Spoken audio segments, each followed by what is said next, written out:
दिल्ली दंगों को लेकर जमात इस्लामी हिंद के राष्ट्रीय अध्यक्ष सैयद सादतुल्लाह हुसैनी ने आज मीडिया से बातचीत की। आइए सुनते हैं उन्होंने क्या कुछ कहा। जो मरकजी हुकूमत को भी जिम्मेदार मानते हैं इसमें। ज़ाहिर कुछ भी अगर गलत वाक़या होता है, वायलेंस होता है, तो मेनली तो गवर्नमेंट ही रिस्पॉन्सिबल है। गवर्नमेंट की रिस्पॉन्सिबिलिटी है कि वायलेंस को ना होने दे। लेकिन यहाँ तो जिस तरह के वाक़यात हुए हैं और जिस तरह के एविडेंसेस हमको मिल रहे हैं वहाँ लोकली ग्राउंड पर, उससे मालूम होता है कि पुलिस का रोल वन साइडेड रहा है। बहुत सी जगहों पर वो खामोश तमाशाई साइलेंट बाय स्पेक्टेटर बनी रही और बाज़ जगह एक्टिवली पार्टिसिपेट भी हुई। ऐसे वीडियोस बराबर सर्कुलेट हो रहे हैं कि रोड पे लिटा लिटा के पुलिस लोगों को मार रही है, और टॉर्चर कर रही है। तो साफ मालूम होता है कि गवर्नमेंट का इसमें इन्वॉल्वमेंट है।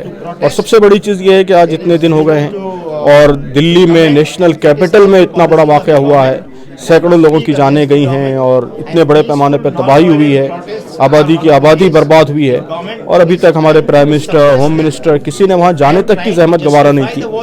तो ये तो इंसानियत का, ह्यूमैनिटी का मिनिमम लेवल है कि कम से कम आप जाएं और देखें क्या मुसीबत हुई है। तो आपके घर के पास पीएमओ से चंद किलोमीटर के फासले पर इतनी बड़ी तबाही होती है और वहाँ आपको जाने की तक फुर्सत नहीं मिलती। तो इससे भी वन साइडेड नेचर गवर्नमेंट का मालूम होता है। सैनी साहब, रोगी मीडिया का एक धड़ा जो है शाहीन बाग के प्रोटेस्ट थे, इन चीजों को क्लब करने की कोशिश करता है। मैंने ये बात भी कही है कि प्रोटेस्ट से इसको लिंक करना बिल्कुल गलत है। प्रोटेस्ट एक डेमोक्रेटिक राइट है और अगर प्रोटेस्ट में कोई गलत चीज़ होती है तो उसको हैंडल करना चाहिए। लॉ एंड ऑर्डर का इश्यू है, लेकिन ये प्रोटेस्ट किसी कम्युनिटी के खिलाफ कोई भी नहीं कर रहा है।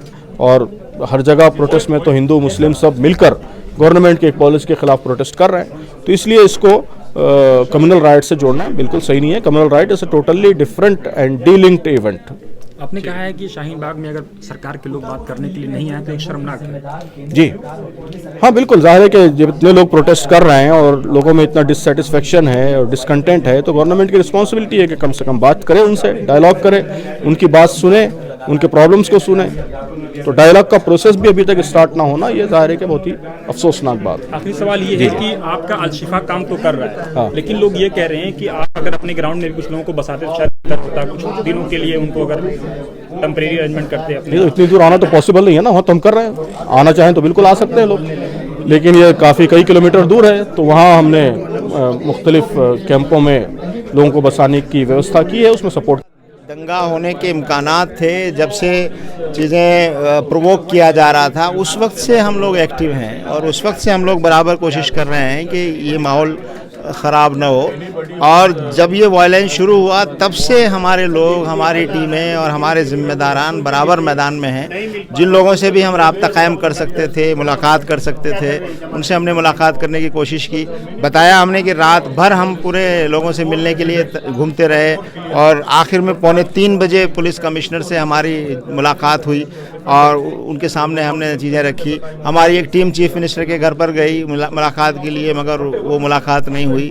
और जितने लोगों को हम फ़ोन कर सकते थे, जितने और जिम्मेदारों को हम ला सकते थे, तो जो कुछ हम कर सकते थे हम समझते हैं कि हमने उसका हक अदा किया। आपने दिल्ली पुलिस, केंद्र सरकार, दिल्ली सरकार तीनों को सवालों के घेरे में खड़ा किया। बिल्कुल, हम ये समझते हैं कि दिल्ली पुलिस का रोल तो साफ तौर पर नज़र आ रहा है कि उन्होंने एक तरह से जो हमलावर थे उनको एक तरह से छूट दी, बल्कि कई जगहों पर ऐसा लगता है कि उनके साथ जो है उनका ताउन करते हुए नज़र आ रहे हैं। ऐसे वीडियोस मौजूद हैं। और दूसरा ये कि चूँकि पुलिस जो है वो सरकार के मातहत है, इसलिए हुकूमत का जो रोल है उस पर भी हम सवाल उठाते हैं कि ये पुलिस ने, अगर पुलिस को आज़ादी के साथ काम करने दिया जाता या पुलिस को उसके मुताबिक काम करने दिया जाता तो शायद नुकसान कम होता। लेकिन ऐसा लगता है कि हुकूमत के ज़रिए से पुलिस को बाकायदा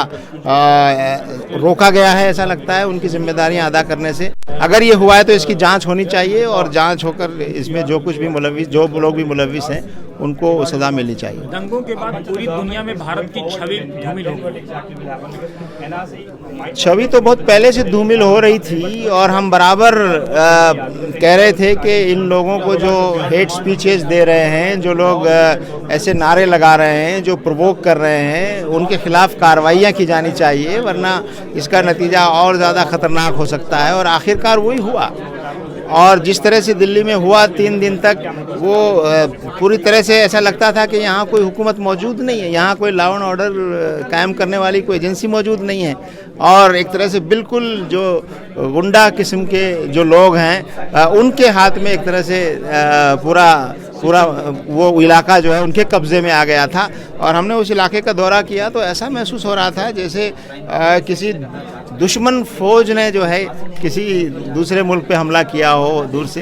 तो इस तरह की जो सूरत हाल है, मैं समझता हूँ ये पूरे मुल्क की जो तस्वीर बाहर भी हम देख रहे हैं, यूरोप में, अमेरिका में, अरब ममालिक में और दूसरे लोगों ने इसकी सख्त मजम्मत की जा रही है और इसके ख़िलाफ़ जो है नाराज़गी है। तो हमारी हुकूमत को अभी भी इस पर गौर करना चाहिए कि वो ऐसे ताकतें और ऐसे लोग जो इस हुकूमत, इस मुल्क को गलत राहों पर ले जाना चाहते हैं, उनको रोकना चाहिए। इतना डर है वहाँ लोगों में कि बहुत से लोग अभी भी अपना इलाज कराने के लिए भी बाहर नहीं आ रहे हैं कि शायद पुलिस उन पर कार्रवाई करे। एफआईआर दर्ज कराने के लिए बाहर नहीं आ पा रहे हैं। उनको डर है कि पुलिस जो है उन्हीं को विक्टिम, उन्हीं को अक्यूज़ कर देगी और उन्हीं के ख़िलाफ़ मुकदमे दर्ज कर देगी। और जिनके घर तबाह हो गए हैं वो तो दूसरी जगहों पर रह रहे हैं, मगर जिनके जो किराएदार थे और जो दूसरी जगह शिफ्ट हो गए थे, अब वो वापस उन घरों में नहीं जा पा रहे हैं। हालांकि वहाँ नुकसान नहीं हुआ है और उनके जो गैर मुस्लिम मकान मालिक थे अब उनको वहाँ लेने को तैयार नहीं हैं और न ही उनके सामान वापस किए जा रहे हैं।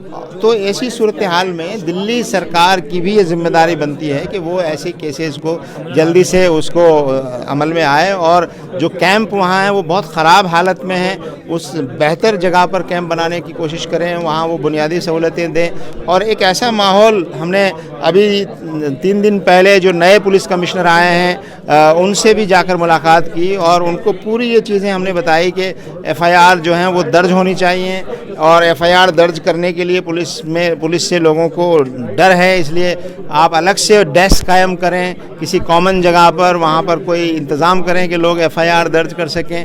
और लोगों में डर जो पैदा हो गया है और पुलिस पर जो भरोसा उठ गया है लोगों का, पुलिस की जो तस्वीर ख़राब हो गई है, उसको सुधारने के लिए पुलिस को अपना रवैया बदलना चाहिए और दिखाना चाहिए कि वाकई पुलिस उनकी मददगार है। अभी भी पुलिस के आने से लोगों को ये नहीं लगता है कि उनकी हिफाजत के लिए आई है, बल्कि पुलिस के आने से लोगों में और ज़्यादा डर पैदा होता है।